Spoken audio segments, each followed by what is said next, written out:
Pero ito talaga extreme. Real? Real spider? Manonood na lang ako, Big. Sige, Scorpio na lang ate. Tinagagap. Parang nandidiri. Oo, padiri pala din. Malamay. Malalasama yung alikabok eh. Nasa ito ko masaya. Mapakala. Alam naman natin na sa Thailand, mura po talaga mga pagkain dyan, mura mamili ng damit, at kakaiba po and unique ang kanilang kultura. Actually, may mga memes pa nga tayo sa internet na nagsasabi na Day 1 in Thailand, Day 30 in Thailand. And kakaiba rin po yung legalidad nila dito pagdating sa red light district na tinatawag at sa pagbebenta ng na. Kaya for today's video, samahan nyo akong puntahan ang Thailand, imbestigahan natin yung kanilang health status at alamin natin kung kamusta sila pagdating sa nutrition, fitness, food choices at lifestyle.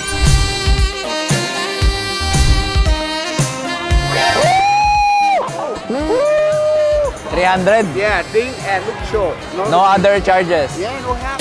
Yun sa mga marites, oh. Saka sa mga ayaw magbayad ng utang. Kahit ka napagod ka ba? Kaya nga. Tiro ko na. Okay na yan. Laki ng edit.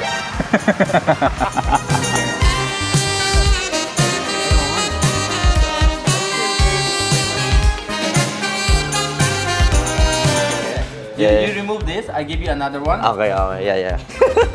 Mali. Una pa lang, babay na.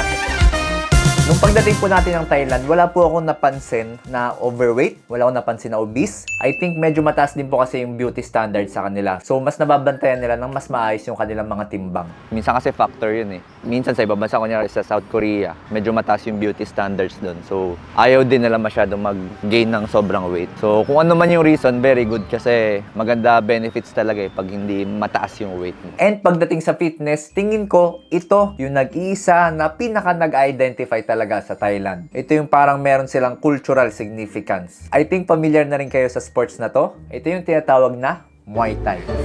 So yun guys, nandito tayo ngayon sa Raja Damnern, Bangkok, Thailand para panoorin yung kanilang Muay Thai show. I think ito yung isa sa mga kasama sa culture nila na sports yung Muay Thai. Kung tayo sa Philippines merong basketball, merong boxing, dito sa kanila ang pinakasikat is Muay Thai.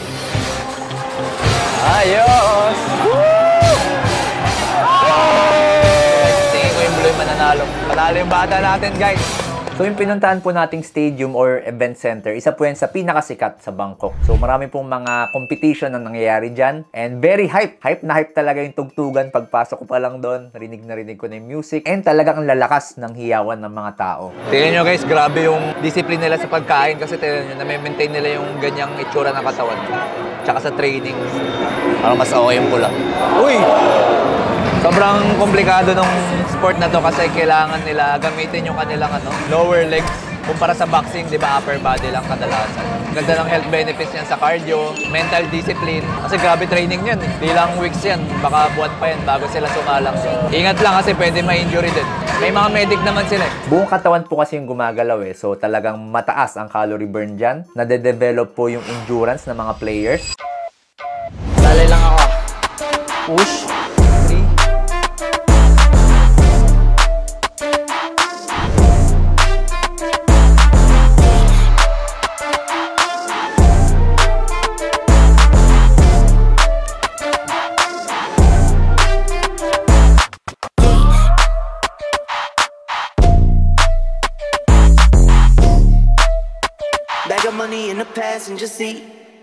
Nagkakaroon sila ng enough strength development and of course, tumitibay din po yung kanilang mental ability. Doon ko lang rin na-realize na ito palang Muay Thai, may mga spiritual significance sa kanila kasi may mga ritual silang ginagawa eh. Yung iba parang nagda-dance bago mag-start yung competition or yung laban. Hindi pala ako pwede mag-Muay Thai. Matigas yung katawan ko eh. Kailangan pala magaling gumiling. Yung iba naman may mga suot silang mga parang may mga lubid dito eh. So may mga meaning daw yan. And according nga rin dun sa pinalabas na video dun sa event center, talagang malalim po yung pinanghugutan ng culture ng Muay Thai dito sa Thailand. Oh! Grabe! Pag tumba talaga eh. Oh!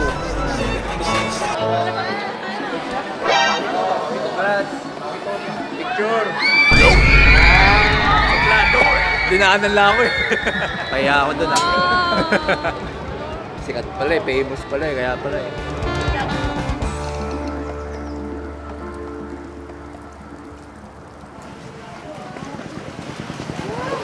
Laki ng edits.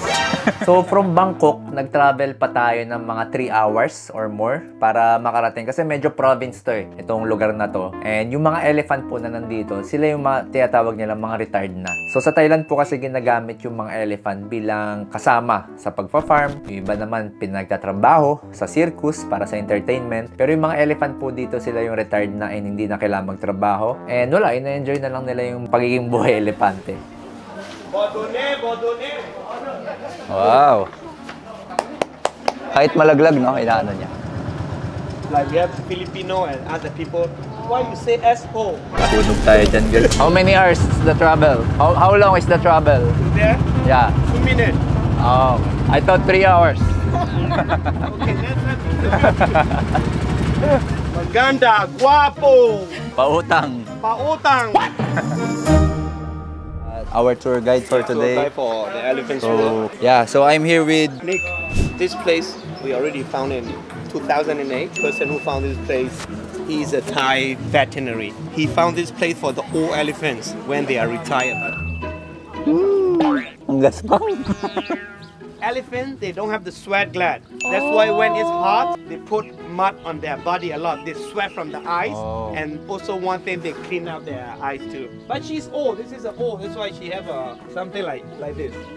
But here we do nothing. Their job is only eat and take picture. Yeah, and enjoy nature, right? Yeah. Yeah, enjoy nature. Sometimes they don't not really do a good job because no food, no picture. Your friend told me that the oldest elephant is 80 years old. Her name Yeah. is Tang Mo. So we will meet her in the riverside because she doesn't have tea at all. So we're gonna make some nutrition for her. So we have sticky rice, elephant palate, and green banana. Thing you have to do, you're gonna make a ball. If you like big ball, you make a big one. You just put into the mouth. Bonsung, it means let it out. Bonsung, demo, bonidi.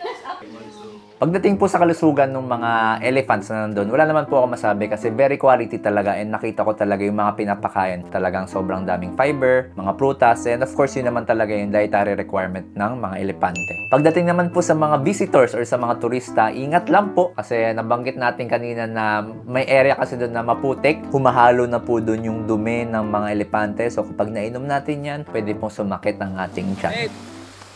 What will we do? Is it deep? Is it deep? Oh, Oh, yeah, you're going like this. smells bad. Tai, oh, tai. So dito guys sa Thailand, legal dito yung cannabis. So yan yung isang uri yan ng drug na illegal sa bansa natin. So alamin natin kung ano ba yung patakaran nila dito, paano siya na legalize, and kamusta yung mga health status ng mga bumibili sa kanya. Sawadee ka. Hello, nice to meet you. Yeah. Doc Alvin, yeah. It's very easy to find because it's just along the road. And meron nga po tayong nabisita na store or parang tinatawag nilang dispensary. And nagpa-unlock po sa atin yung owner na ma-interview. And magkaroon tayo ng ilang katanungan tungkol sa kanyang business. We started about 6 months into legalization, January 2023. 23. Oh, Yes, so it's just 2022 it became legal in June. Oh, it's just recent. Very recent. Oh, I thought it's been legal here a long time ago. It was legal a few years before that, but strictly for CBD cultivation. It cured me personally of insomnia.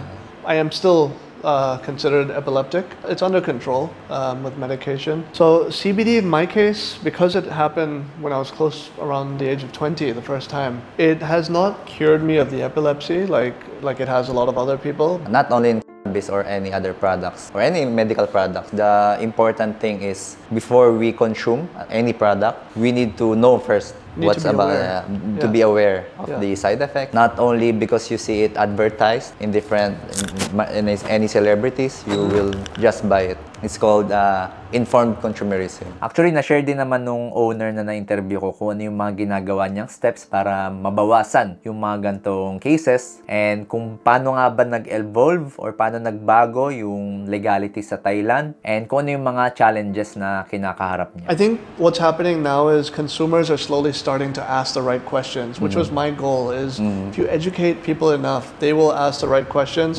I see that slowly happening, you know, and we really make it our mission when people come in to buy, to ask them the important questions. First question is always, how often do you consume? Is this new? Is this a first time? What are you consuming for? Are you just trying it for the first time? Do you have back problems, sleep problem, pain, you know, these types of things? And kind of narrow down and you know, give them a couple of suggestions and let them choose. Of course, bilang doktor, nagre-remind po ako sa inyo na itong paggamit po ng mga ay hindi po talaga yan advisable. Kasi meron po tayong mga long-term effects dyan, lalo na sa mga kabataan. So, pwede po maapektuhan yung brain structure, brain chemistry, and lalo na kapag hindi naging kontrolado yung dose na tinitake ng mga tao. The way we see it is, you know, this is something that's been consumed for, this is not new, like it's been thousands of years. India, China, you know, the whole world. And it was kind of the 1970s or the 60s that gave it a bad name when it started to be abused and drugs were abused and people were, you know, getting involved. Become uncontrolled. At that time, you know. It's been open for 2.5 years, little more than 2.5 years. We haven't really seen problems from it besides, okay, maybe the streets just have way too many stores, which doesn't look nice. But, you know, you're not seeing what you see with other substances, right? Like car crashes or people dying from it and this type of thing. The worst case scenario we'll see is maybe someone consumes more than they should, especially if they're not experienced and they vomit or they get a bit of palpitations and then they have to sit down and rest for a while. That's kind of the worst case that you see. Although meron po tayong mga medical use and may mga studies na rin po na nasusuportahan itong medical use of pero syempre dapat po kontrolado yung dose niyan, dapat merong supervision ng mga experts and hindi po yan basta-basta tinitake. Lalo na yung mga tinatawag nilang recreational. So magtitake lang kasi gusto ng ganong feeling. Tapos pag na-experience na yun, hindi pala nila alam na merong mga bad effects. Pwede magkaroon ng anxiety, panic attack, depression, etc. Alam ko po, sobrang barok ng English ko kaya kailangan ko na tapusin ang interview. Pero dahil dyan, marami po tayong nalaman dito sa business ni Goram. So ito yung store nila. So ayan, may mga tinda sila dito. These are the variants, right? Yes, these are all the different types of cannabis. So most energizing here to most sleepy over here. Okay. And so ice cream cake is a famous strain or cultivar which people use actually just for sleep and insomnia. Yeah. Reishi mushrooms, cordyceps. These are mushrooms. This is kratom, which is another leaf. This is for kind of nice sustained energy, and it's good for the immune. It's good for your gut. Not long ago, good love was hard. Fresh pineapple. Thank you. Mega. Long ago, we were the losing kind. Won't hang our head in sorrow the way we done before, 'cause you're the one that I've been searching for.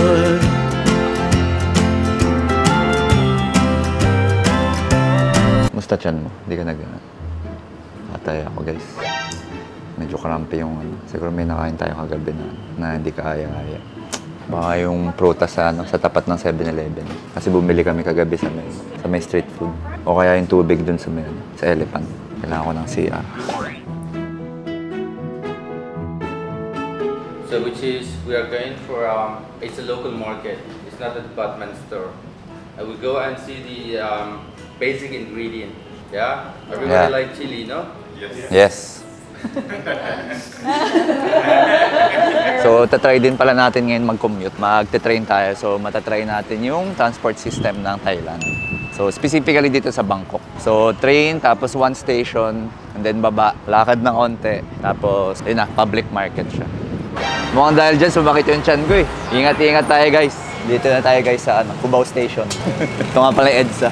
Nakapag-try din po tayo na magluto, magkaroon ng cooking class para ma-experience ko po kung kamusta yung mga pagpili nila ng food choices, ano ba yung mas pinaprioritize nila, protein, fiber, or fat. Actually, parang napansin ko po medyo mataas sila sa fat kasi medyo gusto ng mga Thailand people yung coconut milk. May mga dishes lang po talaga na medyo fatty, pero the rest, balancing-balancy po yung mga nutrients and very fresh yung ginagamit nilang mga recado. So, dito sa Thailand, kagabi nakaranas din kami ng traffic. Actually, every night medyo nagka-traffic siya pag rush hour, 5 to 9 p.m. Pero medyo mas advanced yung kanilang train system. Medyo mas maganda. Tingin ko naman papunta na rin tayo dyan. Medyo nauna lang sila ng ilang years. Kasi parang ganito na rin sa Singapore tsaka sa Japan. So, mula po sa pamamalengke ng mga sariwang ingredients, sinamahan tayo ng ating mga chef na tour guide din. And tinulungan tayo kung paano yung tamang pagluto ng mga cuisine or yung mga ulam dito sa Thailand. Kitang-kita naman po dyan yung challenge para sa part ko kasi hirap na hirap po talaga magluto. Wala siya sa mga kinahiligan ko. I focus on health, the health aspect because I'm a doctor in the Philippines. Yeah. So here it's more about The health, yeah, the If nutrition. you don't have tapioca flour, you can use corn flour or corn starch. Okay? Hawak kaya ito. And rolling like this. Try watering, everyone. Okay, are you ready? So, may beef siya. Kasi ito yung mga pea eggplant. So, may mga herbs siya dito.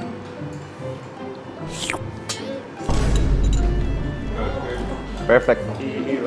Yeah. Sarap. Remember? No. I remember, eh?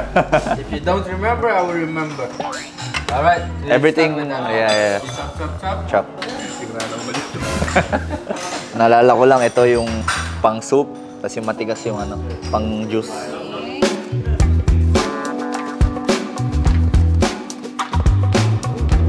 Okay. Only Oh, I think you see inside, you see, there's only green. this is wrong. That's wrong. You failed. Yeah. Bye-bye. Itong puti, mapait yata or maasim. Oh, very clean.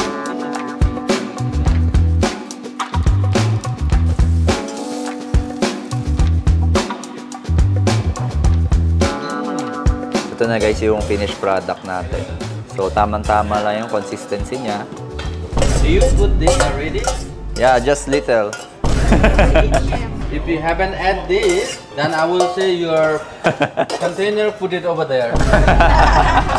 Kaya nagulat ako nung nakapagluto na tayo and kailangan natikman yung aming niluto. Nagulat ako sa lasa ng ginawa ko. Kasi tingin ko nga, sabi ko, parang binago ng mga chef yung parang tinimplahan ng onti para sumarap Kasi ang sarap po ng kinalabasan talaga. Siguro dahil na rin po sa flavors, sa mga spices na nilalagay, yung mga coriander, etc. Kaya naging ang sarap ng lasa. Congratulations, chef. Thank you. Thank you, chef. Thank you. Thank you. Hallelujah. Yes. So yun guys, nandito tayo ngayon sa Patpong sa Bangkok, Thailand. Yan, kung nakikita nyo, magkakasunod yung mga bar dito. Tapos sobrang daming foreigners. Para siyang ang aura niya, parang Malate sa atin sa Pilipinas. Amoy na amoy dito guys yung, yung usok ng weed, marijuana. Talagang either, parang majority, marijuana ang usok dito kaysa sa Yossi. So yan, isang buong diretsyo na yan, puro inuman place. Isa rin to sa pinakakilala ang Thailand. Itong tinatawag nilang Red Light District. So sa mga ganitong lugar, of course, andyan yung mga bisyo, andyan yung alak, sigarilyo, at mga pinagbabawal na gamot. And nandito rin yung tinatawag nilang adult entertainment. Actually, medyo, sabihin natin medyo traumatic sa akin nung na-expose tayo dito kasi may mga talagang adult entertainment areas na check natin yung lugar and alamin natin kung ano ba yung mga risk na dala ng mga ganitong klase na mga lugar. Of course, every country may ganito naman. Pretty sure may ginagawa naman yung Thailand government para ma-lessen yung mga tinatawag nating mga STI or sexually transmitted infections. Tsaka yung mga, syempre, yung excessive alcoholic drinking, mga excessive smoking, mga ganun. Yeah, explore natin. Actually, nung pagdating natin doon, may nakausap tayong lalaki na medyo makulit nga kasi ayaw umalis. Nung i-intervene ko na sana siya, medyo naging iwas siya dun sa mga ilang katanungan natin. You're working here how long? How long? About years. Years already. What are the common services that people want or looking for? What are the common products they're looking for? Is it alcohol, entertainment? May mga talagang adult entertainment areas na grabe yung ginagawa or pinapagawa sa kanila sa mga kababaihan. And nung nakita ko nga yung mga yun, of course, may mga forms of exploitation na nangyayari. May mga bagay silang ginagawa na tingin ko labag sa kanila pero kailangan nila gawin kasi kailangan kumita. And of course, hindi rin maiiwasan dyan yung pagpasa or pagdami ng mga kaso ng sexually transmitted infections. Hindi ko lang sure kung ano yung policies na meron sa bansang ito tungkol dito sa red light district or yung kanilang legalities. Pero I'm sure hindi ito 100% na legal kasi yung mga ibang activity talaga dito medyo kakaiba eh.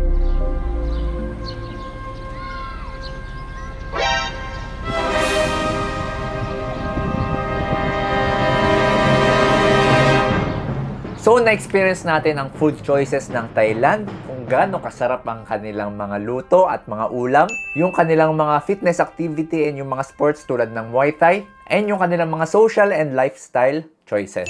Siyempre, hindi matatapos ang video na to kung hindi natin iimbestigahan kung paano sila nagkakaroon ng forms of relaxation and recovery. Itong activity na to ay common naman and alam ko familiar na kayo dito kahit dito sa bansa natin ginagawa natin to. Talagang nakaka-relax siya although may mga times na medyo stressful yung mga pinapagawa sa atin. First time ko lang rin talaga na-experience yung legitimate or totoong yoga class. Kaya hindi nyo ako masisisi kung ganito na yung mga sumunod na nangyari. Bi, ano ba yan? Ginagawa mo. Kawadi ka. Tama na. Mas kaya ko dito. Ay, hindi pala. Hindi pala. The floor is not even. Do you have break? Yes, Yeah. I'm gonna give you 1, 2, 3. Ganito na. Ganito yung sa atin guys. Headstand. Yeah, headstand. Yeah. Okay. Oh. Hirap, parang nakasquat. Parang nakasquat, tapos isang paa lang. Oh. No. Good job. Yeah.